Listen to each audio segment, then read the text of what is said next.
Hi, my name's Sandra. My pronouns are she, her, and I'm going to share some ideas and actions to do with sustainability in digital design today. But before I dive into all of that, I want to take you on a time travel trip. So, thinking back to my design education, I remember graphic design and learning about print and typography and layout systems and web design as well. And I remember sunny afternoons about 10 years ago when I was cutting out cardboards for a board game I was designing with two friends of mine. But I don't have a single memory of any teacher, lecturer, or student ever asking, what's the impact this has on the planet? And I didn't ask this question either. And then I started working in tech, and the work I did had to be human centered and visually pleasing. It had to be super fast, and everything had to be so good that it kind of got addictive. And engagement was always this main metric for success. And again, there was never a meeting where someone stopped and asked, what are the negative environmental impacts here?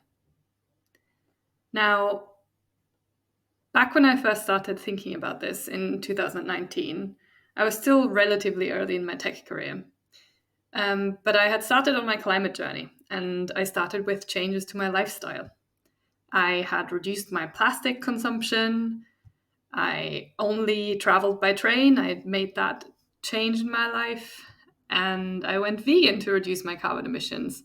I wasn't aware yet at that point that the entire concept of a personal carbon footprint was invented by BP to blame people rather than companies and corporations. But at that time in my life, I just wanted to optimize my life as much as possible, even making my own tofu and toothpaste to avoid plastic packaging. And I realized at some point that I spent a lot of hours at home making these changes, joining Extinction Rebellion protests and climate marches, when my biggest opportunity to make a difference might just be where I spent most of my time during the week at work. But what does taking action and taking climate action look like, especially for someone like me who's a digital designer in the tech industry?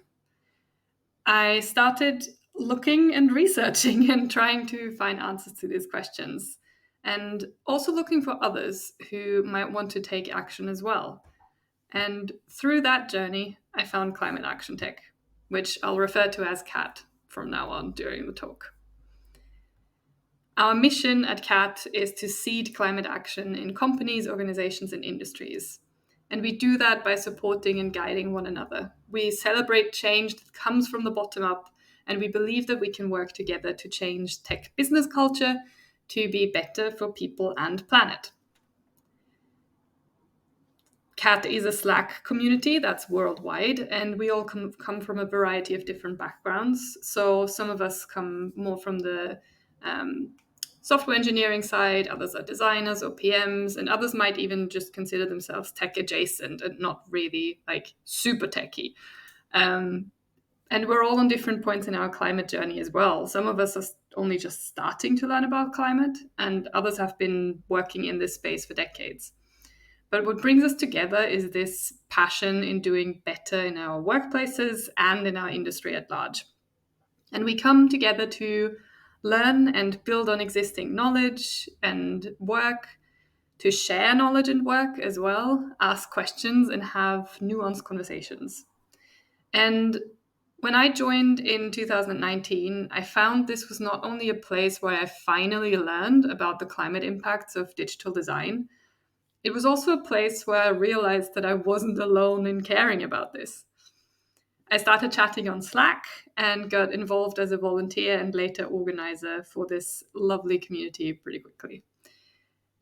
Now, my journey through CAT is relatively similar to what you can see in a diagram here. So I joined as a new CAT member. I learned the basics around how sustainability relates to the role of a designer.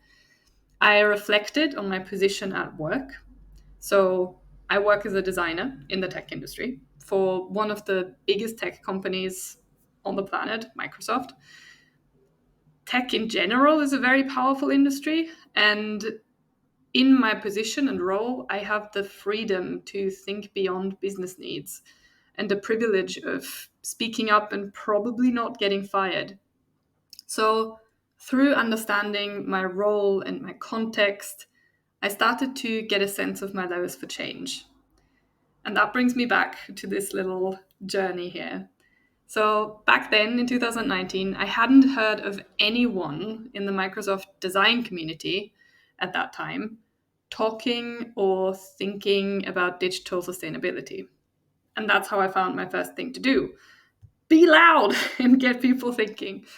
I used the knowledge that I learned from ClimateAction.tech and just learning online, and started to spread the word. I ended up doing lots of internal presentations and workshops. I got involved with the internal sustainability community in pretty much every leadership AMA or leadership town hall situation.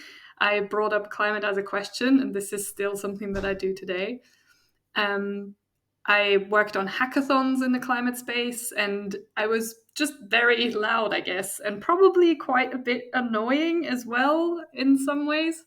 But I started to gain traction with this approach, and other designers were interested in going deeper. And that's how we landed on the green design principles. This was conceived by a small group of passionate people getting together and having a think about what we could be doing. The first ideal goal that we had was to create a scorecard similar to how we have the accessibility scorecard internally at Microsoft as well, to see how well your product ranks. And we wanted to do something similar for climate, like how well does your product or your design rank in terms of climate? But back then we lacked the data, we lacked the connections to the right engineers. We realized that carbon emissions of different designs in different teams within Microsoft were not easily measurable. And so we focused on raising awareness first. And we looked outward to get inspired. So you can see a whole bunch of links on the screen here of other design principles and articles we were inspired by. If you want to get to this presentation as well, to click on the links, the link at the bottom, bit.ly/APIdays-Sandra, is the link that gets you to the slide deck. So with our green design principles, we included a getting started backpack. This brings in concepts and things worth knowing before diving deeper into this topic of digital sustainability. The first thing in the backpack is that the climate crisis doesn't happen in a vacuum. It's not just about carbon in the atmosphere. Climate change isn't solely an environmental issue. It's rooted in a web of ethical, political, and systemic issues. And a lot of these issues overlap with tech and design and how we do business. So some things to highlight here are how business is often okay to do harm to faraway places or people if it means profit. Whether that's extracting resources from communities without giving anything back, or whether it's exploiting user data. We can question whether this is the right approach to how we interact with the world as businesses. Similarly, the move fast and break things mentality in the tech industry is also a pretty good indicator for the underlying okayness of breaking things as long as it helps the company achieve its goals. Again, questionable whether that is actually where we want to be in the long term. And all of this can feel pretty overwhelming because it's such big stuff. But understanding these intricacies can help in figuring out where to change mindsets and working practices and how that might have ripple effects. Now, it's hard to do all of that alone. So the second thing in our backpack is big change starts small. If 25% of people adopt a new social norm in a group, for example, at work, it can create an inflection point where everyone in the group follows. So forming groups and pushing for change can really have lasting impacts. This is something that I've seen myself and that I've seen from other members in the cat community as well, that often speaking up and finding those people around you who care as much as you do can be a real catalyst for action and for group progress. The third thing in our Getting Started backpack is that talking about climate can be hard. We're all at different points of understanding of the climate crisis, and we need to be open to listen to one another and share what we know and what we've experienced as well. And when it comes to convincing others in your team or your company leadership or in the wider tech industry, it can often help to figure out where the other person is at and what they value and how that might connect to the climate crisis. And then having everything constantly in the doom and gloom scenario might not always be the most helpful thing either. So, how can you paint a picture with them and envision this new future together? Lastly, digital is physical. So a lot of other speakers here at API Days in the sustainability track have talked about this today.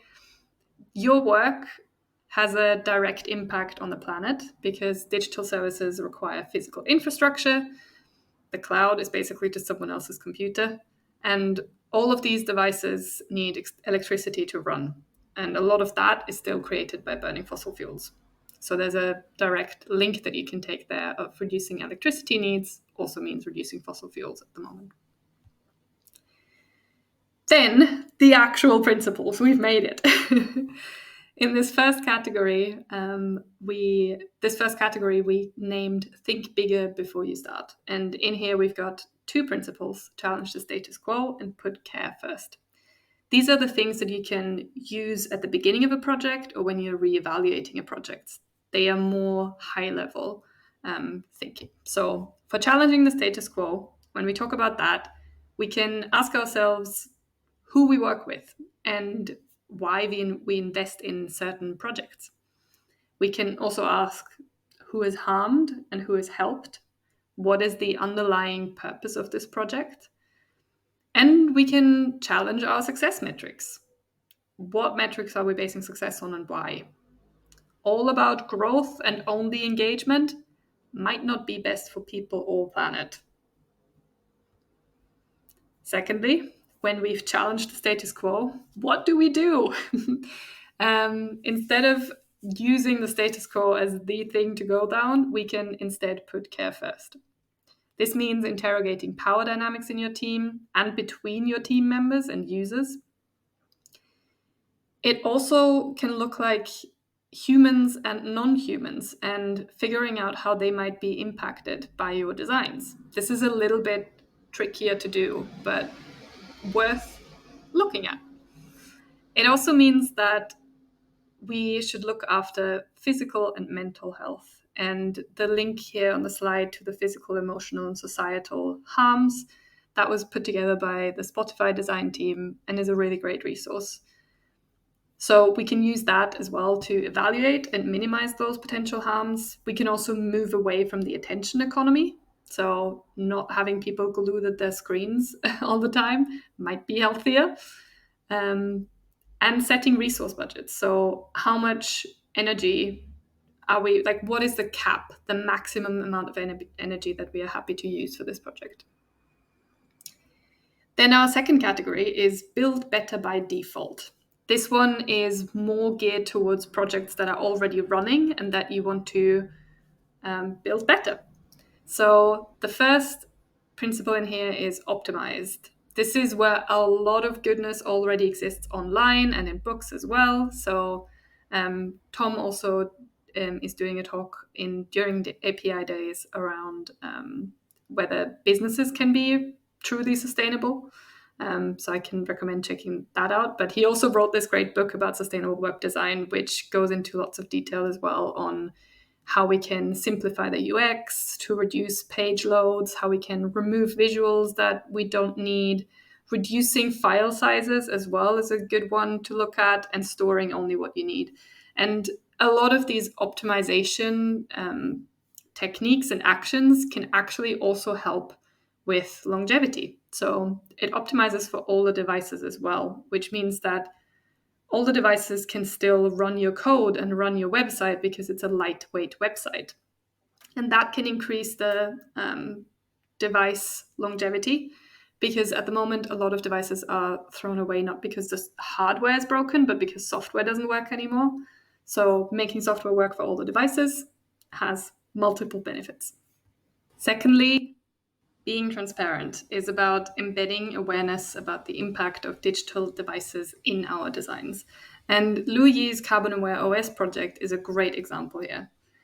This principle is also about customization and providing options for different energy consumption modes. So when there's an abundance of renewable energy, can you let the user pick a higher resolution, for example, or give them a richer experience? And that kind of leads me into the last one as well, which is making things adaptable. So this is about not just giving the user the choice, but also setting smart defaults. And Branch Magazine, which is a magazine put out by ClimateAction.tech as well, is a great example for this, because it changes and adapts its design based on how much renewable energy is in the grid.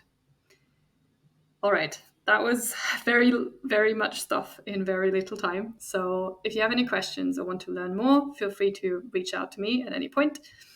You can also read through the articles that we've published as part of the Green Design Lab at Microsoft. So on the Microsoft Medium, you can find 3 articles on this topic. And there's a few next steps that you can take knowing all of that. So one of them is joining Climate Action Tech if you haven't already, and using that as a resource to learn more about how you can make a difference and take those steps at work. And for some people, that might be figuring out where you can speak up or how you can green your craft. And for other people, it might be about advocating and influencing leaders and decision makers. And before I leave you, I have one more parting gift. So I've equipped you with the Getting Started backpack and some tools to think bigger and build better. But it's all too easy to get discouraged by how unsustainable business as usual is. And an antidote to that, which I found helpful, is imagining the successful future, where we've changed how we work and how we live. So here's what I'm imagining when I think about a transformed tech industry. With every new project or feature, we first discuss whether it's actually needed, whether tech is the right solution, and what the climate, social, and ecological impacts might be. The move fast and break things mentality is replaced by move slow and fix things.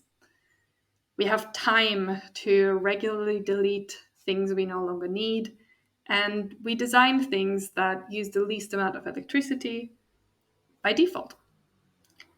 Electricity itself comes from nearby renewable sources, and if there's not enough renewable energy for my day of work, my employer tells me to stop my digital work and volunteer somewhere in person instead.